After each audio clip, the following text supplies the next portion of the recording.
जय श्री राम मेरे प्यारे बच्चों। तो आज हम स्टार्ट करेंगे क्लास 6 का चैप्टर भारतीय सभ्यता का प्रारंभ। देखिए बेटा, जब भी हम बात करते हैं भारतीय सभ्यता की, तो भारतीय सभ्यता के अंदर एक सभ्यता थी जिसका नाम था हड़प्पा सभ्यता। कौन सी सभ्यता बच्चों? हड़प्पा सभ्यता। हड़प्पा सभ्यता भारत की ही नहीं बल्कि विश्व की प्राचीनतम सभ्यताओं में से एक है। तो हमारे एक बीबी लाल मेहता जी थे जिन्होंने भारतीय सभ्यता यानी कि हड़प्पा के बारे में कुछ बोला। ये भारत की सबसे प्राचीन सभ्यता जो हड़प्पा सिंधु सरस्वती सभ्यता के नाम से जानी जाती है, वास्तव में कई मानों में एक अनूठी सभ्यता थी। एक सम्यक रूप से संतुलित समुदाय रहता है जहां धनवान निर्धन के बीच बहुत अधिक अंतर नहीं है।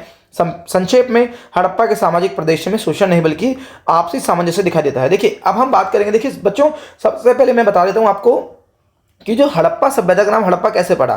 देखिए, चाहे इतिहास हो या आपका विज्ञान हो, किसी भी चीज का नाम या तो दो तरीकों से किसी भी चीज का नामकरण किया जाता है, या तो जिसने उस चीज को खोजा हो या जिस जगह पर वो खोजी गई हो।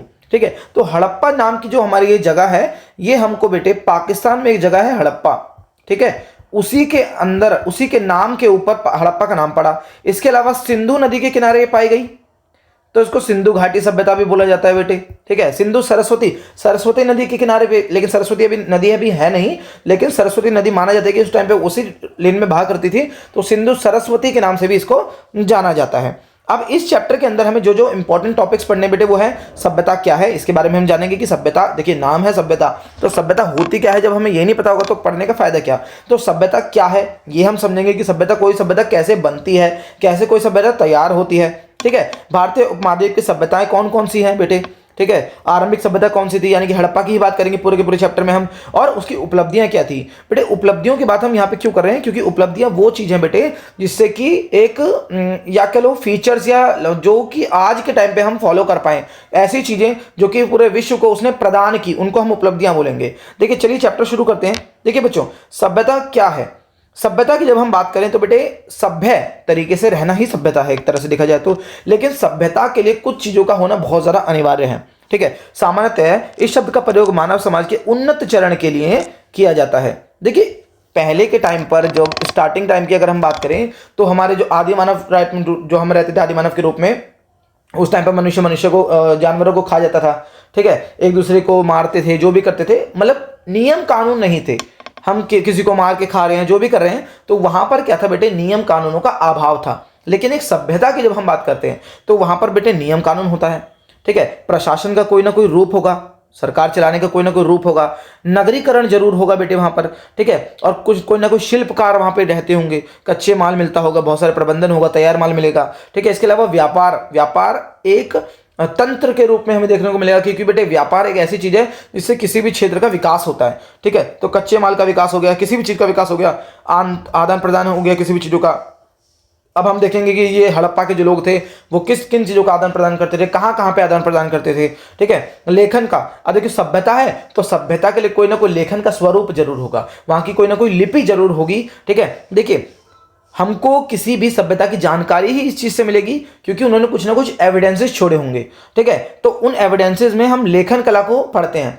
अब हड़प्पा सभ्यता की जो लिखावट है वो चित्राकार लिपि थी, जिसको हम अब तक नहीं पढ़ पाए हैं। ठीक है, इसके अलावा बेटे सांस्कृतिक विचार जरूर होते हैं किसी सभ्यता के अंदर, और कृषि की उत्पादकता। अगर इनमें से कोई से भी तुमको लक्षण दिख जाए तो समझ लीजिए कि वो एक सभ्यता है।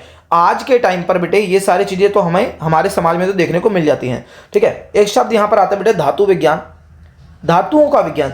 धातु विज्ञान के अंतर्गत प्रकृति से धातु का निष्कर्षण, यानी कि जमीन के अंदर से धातुओं को निकालना, ठीक है, उनको शुद्ध करना, आपस में मिलाकर एक नई धातु का या कुछ भी चीजें बना देना। ठीक है, इन सबको बोलते हैं हम धातु विज्ञान। ठीक है, आगे हम देखेंगे बेटे, सबसे पहले आज विश्व के अधिकांश समाजों में सभी विशेषताएं देखने को मिल जाएंगी, इसलिए हम कहेंगे कि हम एक सभ्यता का क्या है, हिस्सा है। ठीक है, विश्व के भागों में अलग अलग सभ्यताओं का आरंभ हुआ था बेटे अलग अलग समय पर।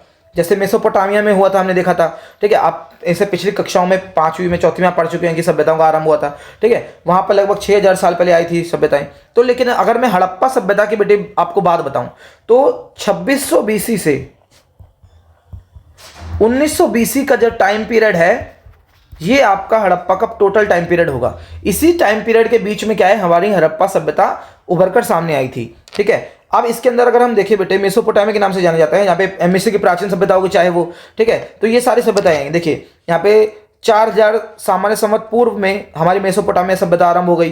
ठीक है, 3000 के आसपास में या 3200 के आसपास में, जो सॉरी 2900 के आसपास में हमारी मिस्र की भी आरंभ हो गई। और हमारी 2600 के आसपास में यहाँ पर हमारी कौन सी बेटे, हड़प्पा सभ्यता यानी कि सिंधु सरस्वती सभ्यता का भी प्रारंभ हो गया। ठीक है, ये देखिए यहाँ पे लिखा भी हुआ है कि 2600 से लेके 1900 सामान्य संवत पूर्व में क्या हुआ था बेटे, सिंधु सरस्वती सभ्यता का स्टार्टिंग हुई थी। ठीक है, इसके बाद अगर हम देखें तो गांव से नगर तक का विकास कैसे हुआ।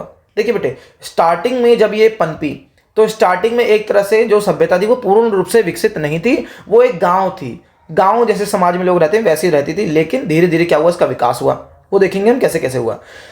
हमने देखा था बेटे कि सिंधु सरस्वती यानी कि सिंधु नदी के किनारे पाई गई सभ्यता का नाम सिंधु घाटी या सिंधु सरस्वती सभ्यता पड़ा।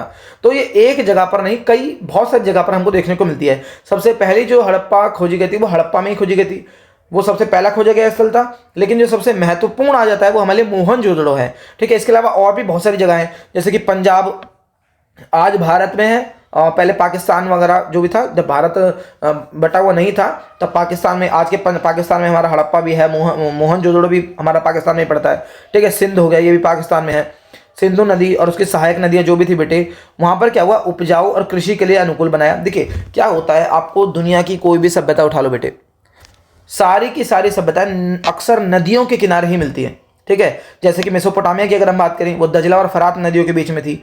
ठीक है, मिस्र की सभ्यता की बात करें, पिरामिड वाली जो सभ्यता हमारी, वो हमारी बेटे नील नदी के किनारे थी। ऐसे ही हमारी ये जो हड़प्पा सभ्यता है वो हमारी सिंधु नदी या सरस्वती नदी के किनारे पर पाई गई। क्यों? क्योंकि बेटे नदियों के आसपास की जो जमीन होती है ना बेटे, वो बहुत ज्यादा उपजाऊ होती है।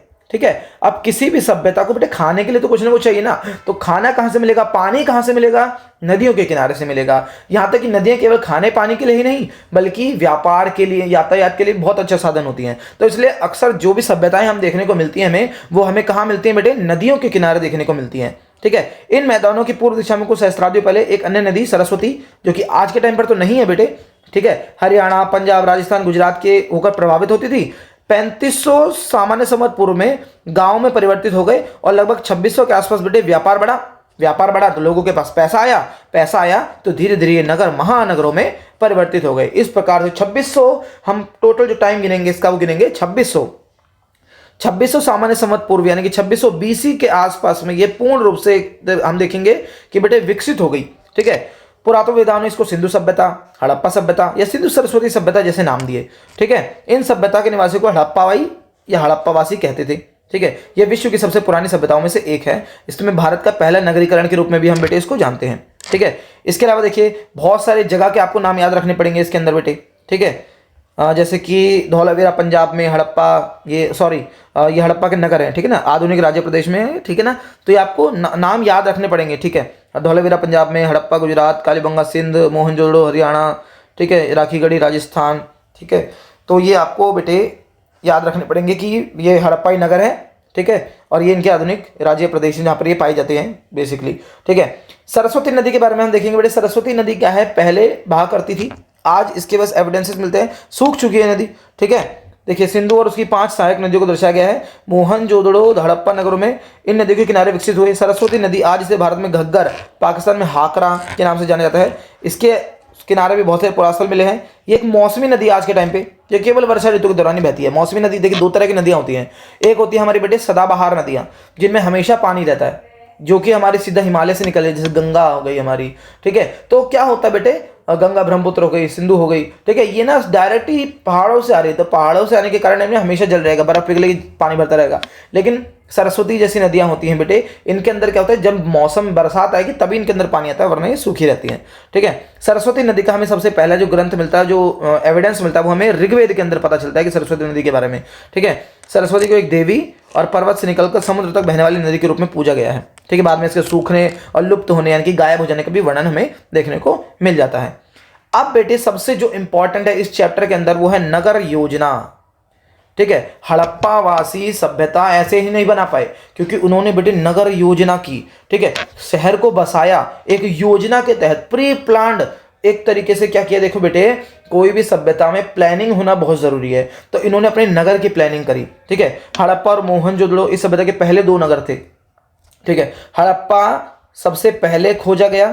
ठीक है, सबसे पहले खोजा गया था बेटे ये, हड़प्पा जो था हमारा सबसे पहले खोजा गया, लेकिन जो सबसे महत्वपूर्ण हो जाता है ना बेटे, सबसे बड़ा भी कह लो, वो हमारा सबसे महत्वपूर्ण मोहनजोदड़ो है बेटे, जिसके बारे में हमें सबसे ज्यादा पढ़ना है। ठीक है, तो सबसे महत्वपूर्ण हमारा मोहनजोदड़ो हो गया। ठीक है, इसकी खोज लगभग 1924 के आसपास में हुई थी। ठीक है, 1920, 21, 22, 23, 24 ये धीरे धीरे सीरीज वाइज खोजते चले गए। ठीक है ना, दयाराम साहनी, राखलदास बनर्जी, माधव स्वरूप वत्स, इन सब ने क्या किया बेटे, हड़प्पा, मोहनजोदड़ो, ठीक है, इसके अलावा और भी लोथल, धौलावीरा, इन सब क्षेत्रों में खुदाई की और इनको खोज के निकाला गया। ठीक है, सिंधु नदी के मैदानों में बहुत से पुरास्थल मिले हैं बेटे, जो कि सिंधु घाटी सभ्यता का कहा गया है इनको बाद में। ठीक है, जैसे कि बहुत सारे शहरों के बारे में आप पढ़ोगे, जैसे धौलावीरा बेटे ये गुजरात में, राखीगढ़ी हरियाणा में, गांवेरी वाला पाकिस्तान के चोलिस्तान के अंदर। ठीक है, इसको चोलिस्तान के नाम से भी जानेंगे। ठीक है, छोटे छोटे स्थल भी मिले हैं, जैसे गुजरात में लोथल हो गया। ठीक है, इस प्रकार खोजें आज भी जारी हैं। सरस्वती नदी की द्रोणी बेसिन में न केवल 2 महानगर मिले, महानगर कौन कौन से बेटे, राखीगढ़ी और गांवेरी वाला, लेकिन छोटे छोटे नगर में जैसे हम देखेंगे फरमाना हरियाणा के अंदर है, राजस्थान में कालीबंगा। ठीक है, इसके अलावा कुछ और नगर मिले, हरियाणा के 2 नगर भिर्राना और बनावली, ये भी मिले। ठीक है, मानचित्र में आप इसको देख लेना। ठीक है, अधिकांश हड़प्पा सभ्यता के नगर सुनियोजित योजना के अंदर बनाए गए। सुनियोजित यानी कि पूरे प्री प्लान्ड तरीके से बनाए गए बेटे, अच्छी तरीके से बनाए गए। उनमें चौड़ी सड़कें थी। ठीक है, चौड़ी चौड़ी सड़कें हैं जो कि एक दूसरे को बेटे ग्रिड पद्धति में काटती हैं, जैसे आज की हमारी सड़कें ना। देखिए, मैं आपको एक चीज बताना चाहूंगा कि हड़प्पा सभ्यता is mostly similar to now. ठीक है, क्योंकि जैसे आज के टाइम पे घर हैं, जैसे आज के टाइम पे सड़कें हैं, जैसे आज के टाइम की नालियां हैं, वैसे ही हड़प्पा सभ्यता का ही था। या हम ये कह सकते हैं कि हड़प्पा सभ्यता से सीख लेकर हमने ये प्लानिंग शुरू की, अपने जो टाउन सिस्टम की प्लानिंग है। क्योंकि देखिए, हड़प्पा सभ्यता के जो रोड होते थे वो भी हमारे समकोण पर काटते थे। ठीक है, और हमारे यहाँ पर भी जो सड़कें हैं वो चौराहे बनाती है, यानी कि समकोण पर एक दूसरे को काटती है। दीवार नालियों से जुड़ी रहती है, नालियां हमेशा ढकी रहती हैं। ठीक है, बीच बीच में गड्ढे डाल दिए जाते हैं। ठीक है, तो ये सारा का सारा जो टाउन प्लानिंग का जो सिस्टम है, ये हमने कहीं ना कहीं बेटे हड़प्पा से ही लिया है। हड़प्पा के लोगों को बेटे सफाई बहुत पसंद थी। ठीक है, नालियों को ढक के रखा करते थे। यहाँ तक कि उनके घरों के अंदर एक मंजिल में तो खिड़कियां नहीं होती थी, एक ही वो होता था दरवाजा, जिससे कि मतलब एकांकता में रहने, एक अकेले रहने उनको ज्यादा अच्छा लगता था। ठीक है, इसके अलावा बेटे चारों ओर किलेबंदी की गई थी नगरों के। ठीक है, नगरों के चारों ओर किलेबंदी की गई। ठीक है, अब एक जो नगर है उसको बेटे, जैसे मोहनजोदड़ो की अगर हम बात करें तो उसको 2 भागों में बांटा गया। पूरे के पूरे नगर को बेटे 2 भागों में बांटा गया है, ऊपरी नगर और निचला नगर। ऊपरी नगर को बेटे हम दुर्ग के नाम से जानते हैं। किस नाम से जानेंगे बेटे, दुर्ग के नाम से जाएंगे। दुर्ग का मतलब होता है बेटे किला। ठीक है, दुर्ग का मतलब होता है किला, जहां पे अभिजात वर्ग रहते थे। अभिजात वर्ग कौन होता है बेटे, अभिजात यानी कि अमीर लोग रहते थे, या तो अमीर हो या व्यापारी हो, जो भी अमीर होंगे ना, शासक होंगे, अधिकारी होंगे या कोई भी होंगे, पुजारी वगैरह, जो भी इस समाज को चला रहे थे वो लोग रहते थे। ये जो ऊपरी नगर था बेटे वो छोटा था साइज में, और निचला नगर बड़ा था। वहां पे शायद से साधारण लोग रहते थे, आम जनता वहां पर रहा करती होगी। कुछ बड़े भवन भी मिलते बेटे हमको। ठीक है, जैसे कि एक विशाल माल गोदाम मिलता है, जहाँ पे शायद किसी चीज को इकट्ठा करके रखा जाता हो। ठीक है, वो हमको एविडेंसेस नहीं मिले हैं, और माल गोदाम की जितनी भी चीजें हैं वो आज आदि तो सड़ गई हैं, बस हमें पिलर वगैरह थोड़ा सा मिला है। ठीक है, सड़कों और गलियों में निजी घर मिलते हैं हमको बेटे। ठीक है, छोटे बड़े घरों के निर्माण की गुणवत्ता एक समान जैसी है, यानी कि पूरा, देखिए क्या होता है इसमें, जितने भी घर मिले ना एक जैसे मिले हैं, एक तरह से देखा जाए तो समान तरीके से बनाए गए हैं। अब ये जो बनाने का जो तरीका वो सेम है, यानी कि कोई ना कोई तो प्लानिंग की गई होगी ना, सबके घर ऐसे समान कैसे हो सकते हैं। ठीक है, ईंटों का प्रयोग किया गया है बेटे। ठीक है, कुछ संरचनाओं का निर्माण का उद्देश्य आज भी चर्चा का विषय है, क्योंकि हमें एक महान स्नानागार मिला है बेटे। बोले तो आज की लैंग्वेज में बोले तो एक बहुत बड़ा स्विमिंग पूल मिला है हमको। ठीक है, जो छोटा विस्तृत स्नानागार है, जिसका आकार है 12x7 मीटर का।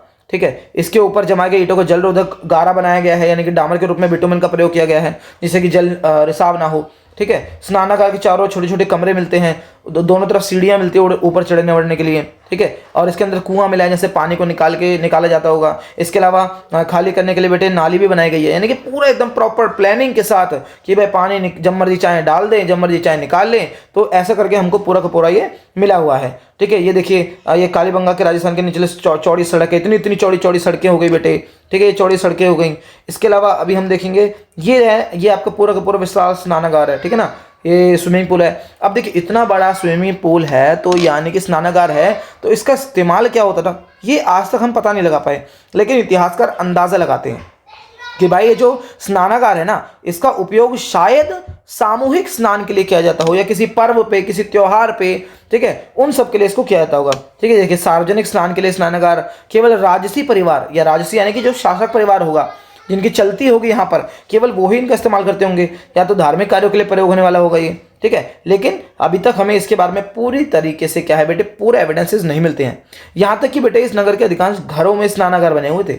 सोच रहे हो, घरों के अंदर भी स्विमिंग पूल बना रखे थे इन लोगों ने। इतने ज़्यादा वेल डेवलप्ड हम बोल सकते हैं कि ये सभ्यता उस टाइम पर रही होगी।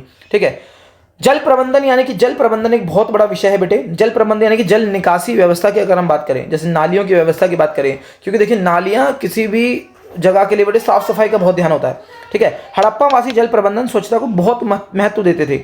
उनके घरों में स्नान के लिए अलग अलग स्नानघर होते थे बेटे। ठीक है, ये जल निकास प्रणाली से जुड़े हुए थे।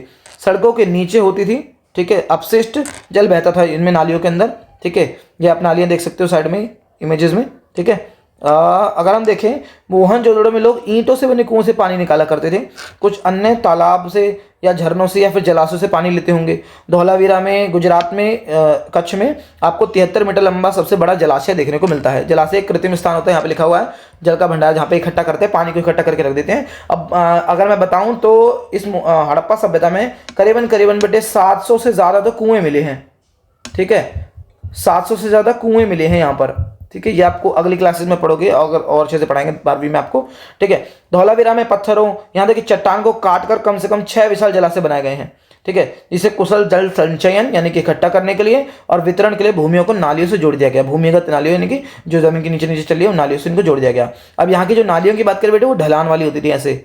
ठीक है, ताकि क्या हो, जो लिक्विड है वो तो ऐसे बेहतर है, और बीच बीच में ना गड्ढे गड्ढे कर दिए गए।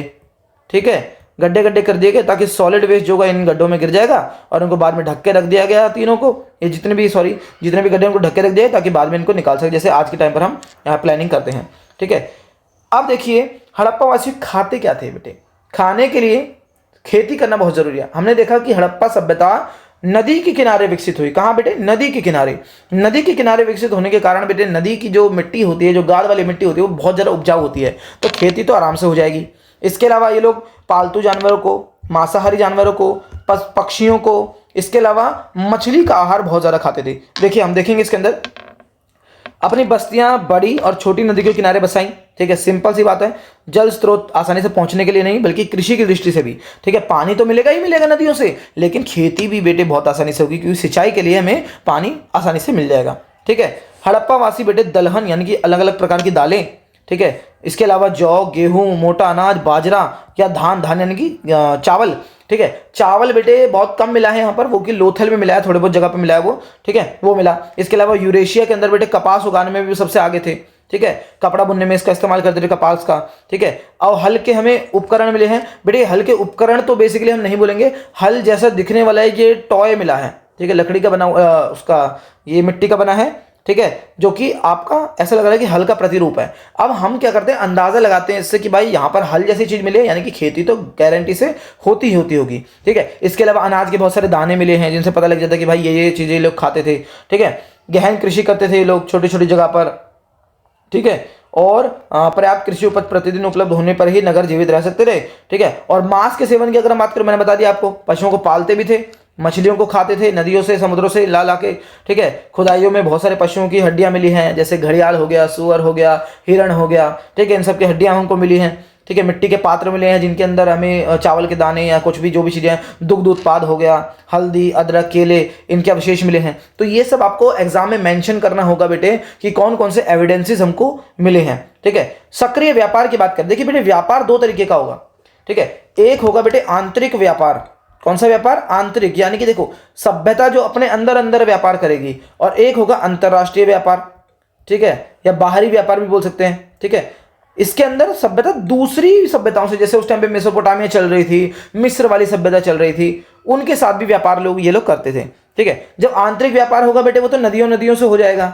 ठीक है, नदी का हम इस्तेमाल उसमें कर सकते हैं। ठीक है, लेकिन जो हमारा बाहर का व्यापार है वो तो बेटे पूरी तरीके से समुद्र पर डिपेंड हुआ। ठीक है, अब उसके बारे में भी हमें पास जानकारी प्रॉपर तो नहीं है, लेकिन हमें कई सारी मोहरें मिली हैं जिन पर बेटे नाव के चित्र मिले हैं, जिससे पता लगता है कि भाई हाँ व्यापार तो होता होगा। ठीक है, देखिए हड़प्पा वासी ना केवल अपनी सभ्यता, अपनी सभ्यता के अंदर तो अंदर, लेकिन दूर दूर के नगरों में भी, भीतर भी और बाहर भी दूसरी सभ्यताओं के साथ, दूसरी संस्कृतियों के साथ भी सक्रिय रूप से व्यापार किया करते थे। वे आभूषण हो गया, लकड़ी हो गया, दैनिक उपयोग की कुछ वस्तुओं जैसे सोने, कपास, खाद्य वस्तुओं का निर्यात भी करते थे बेटे। ठीक है, एक बहुत ही मणि का नाम मिलता है, पत्थर का नाम मिलता है जो इंपॉर्टेंट है उस टाइम पीरियड में, जो है कार्नेलियन का पत्थर बेटे। इसके मोती हो गए, ठीक है, जो गुजरात में पाए जाने वाले लाल रंग का एक मूल्यवान पत्थर है कार्नेलियन। ये क्वेश्चन आ सकता है 2 नंबर में। कार्नेलियन क्या है? तो कार्नेलियन एक लाल कलर का पत्थर है जो कि गुजरात में पाया जाता होगा। ठीक है, हड़प्पा के कारीगर उसमें छेद करने की तकनीक, छेद क्यों कर रहे हैं उसके अंदर? ताकि बेटे मनके बनाए जा सकें। क्या बनाए जा सके? मनके। ठीक है, गले में पहनने वाले छोटे छोटे मनके हो गए, इनमें छेद करके ऐसे माला माला बना के पहन लेते होंगे ये लोग। ठीक है, तो मनके हो गए। ठीक है, शंखों से बेटे चूड़ियां बनाते थे ये लोग। अब शंख का जो खोल होता है बहुत ज़्यादा टाइट होता है, लेकिन उसको भी ये लोग काट देते थे। देखिए यहाँ लिखा हुआ है, शंख का खोल सख्त होता है, लेकिन चूड़ी बनाने के लिए परिष्कृत तकनीक की भी आवश्यकता होती होगी। तो देखो कितनी ज़्यादा वेल डेवलप्ड ये थी कि भाई शंख से चूड़ियां बना देते थे। ठीक है, और ये हमें ये ज्ञात नहीं है कि ये लोग वहाँ दूसरे देशों से क्या लाते थे। शायद तांबा लाते हों, क्योंकि तांबा यहाँ पर इस टाइम पे इतना नहीं मिलता था। ठीक है, इस सभ्यता के अंदर कांसा बेटे आपको बहुत मिल जाएगा। ठीक है, कांसा इतना था कि इसको कांस्य युगीन सभ्यता भी बोला जाता है। ठीक है ना, आगे हम देखेंगे बेटे कि उन्होंने इस तरह के व्यापार को संचालित करने के लिए स्थल मार्ग, ये देखिए मनके हैं यहाँ पे, ये जो देख रहे हैं ना आप, इन मनकों के अंदर आप इन्होंने गड्ढा कर करके इनको पिरा पिरा के, ये मनके हैं इनके बीच में यहाँ से गड्ढा गड्ढा हो रखा है, इनमें वायर डाल के जो भी है, ये कंगा, ये क्या हो गया आपका हाथी का दांत का कंगा, ये ठीक है जो बनाया गया है। ठीक है, तो ऐसी ऐसी चीज़ें हमको बहुत सारी मिली हैं। ठीक है, समुद्री मार्ग, ये तो अंदर के व्यापार के लिए तो नदी मार्ग हो गया, लेकिन दूर के व्यापार के लिए नदी मार्ग हो गया और आपका स्थल मार्ग भी हो गया। लेकिन दूर देशों से व्यापार करने के लिए समुद्री रास्तों का उपयोग करते थे लोग। ठीक है, हमें मोहर से पता चलता है कि भाई नाव के चित्र मिले हैं, जो भी मिला है। ठीक है, कई सारी हड़प्पाई बस्तियां मिली हैं गुजरात के आसपास में, जो तट वाला इलाका ना, तट वाला जहाँ पे बंदरगाह जिसे बोलते हैं हम। ठीक है, लघु बस्ती मिली है जो कि 217 मीटर लंबाई और 36 मीटर चौड़ाई वाली एक बेसिन पाया गया है। ठीक है, इसकी लंबाई फुटबॉल के 2 मैदानों से थोड़ी सी ज़्यादा ही होगी। ठीक है, बंदरगाह जैसी संरचना जहाँ पे शायद बहुत सारे शिप्स आके खड़े होते हों, वो हमको देखने को मिलता है यहाँ पर। ठीक है, और इसके अलावा अनेक बस्तियों में खुदाई में मिली हजारों संख्या में छोटी मोहरों का उपयोग यहाँ पे होता रहा बेटे। मोहर एक मुलायम पत्थर, स्टीएटाइट्स या स्टेपीज बोलते हैं बेटे इसको, उससे बनी थी, जो गर्म करके कठोर बनाया जा सकता था। यह ऐसा पत्थर था, बहुत ही मुलायम पत्थर था, इसको किसी भी आकार में ढाला जाना आसान था, इसलिए इससे ये बनाई जाती थी। ठीक है, इनका माप केवल कुछ सेंटीमीटर का होता है बेटे। जो मोहर है ना, ये आपकी मोहर है, ये मोहर है, ये मोहर है, ये मोहर है, तो ये मोहर हो गई। इनके ऊपर जानवरों के चित्र मिले हैं। ठीक है, अब ये जो लिखा हुआ है ये लिपि है इनकी, चित्राकार लिपि है, इसको आज तक हम नहीं पढ़ पाए हैं बेटे। ठीक है, यहाँ पर जो देखिए धर्म की अगर हम बात करें तो देखिए एक सींग वाला ये आपको मिल जाएगा। ठीक है, लेकिन एक श्रृंगी बोलते हैं हम इसको, पशु। ठीक है, ये हमें हो सकता है कि ये भाई वहाँ पे हो उस टाइम पे, क्योंकि या तो काल्पनिक भी मान सकते हैं इसको। वृषभ की दिख जाएगी आपको, बहुत सारी चीज़ें आपको, बाघ दिख जाएगा एक सिंग वाला, ये जो भी है सिंग वाले बाघ सॉरी दिख जाएंगे आपको। ठीक है, तो मोहरों पे अलग अलग जानवरों के चित्र हमको देखने को मिल जाते हैं। इसके अलावा देखिए तांबे का ये मिल जाएगा आपको, कांसे का दर्पण, सॉरी दर्पण है, शीशा है कांसे का, जो कि जो मर जाता था उससे दफना देते थे। ये मटके मिल जाएंगे, ये थोड़े से बाट मिल जाएंगे बेटे, भार तोलने के लिए बाट हैं ये। ठीक है, ये चर्ट नामक पत्थर से बनते थे। ठीक है, चर्ट नाम का एक पत्थर था जिससे बाट बनाए जाते थे। ठीक है, इसके अलावा और भी ये देखिए ये मोहर जैसी चीज़ें मिल गई, जो क्या बोलते हैं इसे, खेलने का बोर्ड वगैरह मिल गया। ठीक है, तो ये सारी चीज़ें हमको यहाँ से मिली हैं, ये मोहर मिली है। इसके अलावा स्वास्तिक का चिन्ह जो है ना, जिसको हम आज के टाइम पे पूजा करते हैं, स्वास्तिक के चिन्ह की, ठीक है, ये मिला है। ठीक है, इसके अलावा बहुत सारी चीज़ें, पुरोहित राजा की मूर्ति मिली है, ये पुरोहित राजा की मूर्ति होगी बेटे ये। ठीक है, तो ये सारी चीज़ें हमको देखने को मिली हैं। इसके अलावा बहुत सारी हमको खिलौने मिले हैं, नर्तकी की मूर्ति मिली है, लघु कांस्य प्रतिमा मिली है। ठीक है, तो आपको सबसे इंपॉर्टेंट तो ये बेटे एविडेंसेस को आपको ज़रूर लिखना पड़ेगा। ठीक है ना, हाँ। इसके अलावा देखिए अंत की जब हम बात करें सभ्यता का अंत की, तो 2600 से लेके 1900 इसका कालक्रम था। ठीक है, तो 1900 के आसपास आते आते बेटे ये सभ्यता धीरे धीरे समाप्त होने लगी। अब इसके कुछ ज़्यादा हमारे पास ठोस कारण तो है नहीं। ठीक है, लेकिन इतिहासकार क्या बताते हैं, इतिहासकार बोलते हैं बेटे कि शायद क्या हुआ हो कि भाई जो नदियां थी उन्होंने अपना रास्ता बदल लिया हो, या फिर कोई आक्रमण हुआ हो। प्राकृतिक आपदाएं इसका मेन कारण मानी जाती हैं। देखिए सिंधु सरस्वती सभ्यता जो थी वो 1900 सामान्य संवत पूर्व के आसपास सिंधु सरस्वती सभ्यता सभी उपलब्धियों के बावजूद इतनी बड़ी हो गई, उसके बावजूद ये खत्म होने को, हार होना शुरू हो गया, खत्म होनी शुरू हो गई। एक के बाद एक नगर खाली हो गए, कोई निवासी वहां नहीं रहे। ठीक है, परिवर्तित वातावरण में ग्रामीण शैली को अपनाया, यानी कि गांव में परिवर्तित हो गए दोबारा। पहले गांव से शहर में, शहर से वापस गांव की तरफ ये चले गए। ठीक है, या हो सकता है कि बेटे वहां पर सरकार अब ना रही हो, ठीक है। धीरे धीरे हड़प्पावासी हजारों नहीं सैकड़ों की संख्या में छोटी छोटी बस्तियों में बिखर गई हूँ, ठीक है। इसके कारण की अगर हम बात करें तो बेटे युद्ध, आक्रमण, विध्वंस किया हो, लेकिन युद्ध के कोई निशान हमें नहीं मिलते, फिर भी अंदाजन लगाते हैं कि भैया आर्यों ने इन पर आक्रमण किया होगा, ठीक है। आर्य लोगों के आक्रमण से ये खत्म हुए, ठीक है। ये लोग, हड़प्पा के लोग जो थे बेटे, सेना युद्ध हथियार नहीं रखते थे क्योंकि बहुत ही ज़्यादा शांतिपूर्ण सभ्यता थी, ठीक है। ऐसे हथियार हमको देखने को तो नहीं मिलते हैं। लेकिन वर्तमान में दो कारणों पर सहमति है। पहला कि विश्व को 2200 सामान्य संवत पूर्व में अत्यधिक प्रभावित जलवायु संबंधी कारण हो गए हों, या तो वर्षा में कमी हो गई हो बेटे, सूखापन आ गया हो, सूखा पड़ गया हो, इसके अलावा खाने की कमी हो गई हो, ठीक है। सरस्वती नदी जो सूख गई थी, हमने देखा कि सरस्वती नदी सूख गई है, ठीक है, उसकी वजह से हो गया हो। कालीबंगा, बनावली जैसे अचानक छोड़ दिए गए नगर हो गए, ठीक है। तो कि बेटे जलवायु और पर्यावरण पर निर्भर थे, ठीक है। यद्यपि नगर लुप्त हो गए, लेकिन हड़प्पा की जो संस्कृति थी बेटे वो आज भी मतलब आज भी तो नहीं, मतलब वो धीरे धीरे चलती रही। गाँव में वो डिवाइड हो गई, ठीक है ना। वो जो एकदम हम कहेंगे कि शहरी रूप से गांव के रूप में वो परिवर्तित हो गई, पूर्ण रूप से वो खत्म नहीं हुई, ठीक है। तो ये हुआ, ठीक है। इसमें हम देखें सिंधु घाट, सिंधु हड़प्पा या सिंधु सरस्वती सभ्यता विश्व की प्राचीनतम सभ्यताओं में से एक है। हड़प्पा वासियों ने कुशल जल प्रबंधन किया बेटे, ठीक है। विविध शिल्पों का वो किया, ठीक है। बहुत सारे मनके बनाए, जो भी बनाया, ठीक है। सक्रिय व्यापार किया, आंतरिक भी किया, बाहरी भी किया। उपजाऊ कृषि से नगरों की फसलें प्राप्त हुई, बहुत सारी फसलें मिली। इस सभ्यता का जलवायु संबंधी पर्यावरण परिवर्तनों के कारण अंततः ह्रास हो गया और ग्रामीण जीवन शैली की ओर लौट गए। गांव से शुरू हुए और गांव पर ही ये लोग लौट गए, ठीक है। इसी के साथ आपका चैप्टर होता है खत्म। अगर आपको वीडियो अच्छी लगे तो लाइक, शेयर, सब्सक्राइब जरूर करें, ठीक है। अगर आपको और भी कोई चैप्टर की दिक्कत हो तो मेरे को बता दीजिएगा, ठीक है। उसकी भी वीडियो आपके चैनल पर आ जाएगी।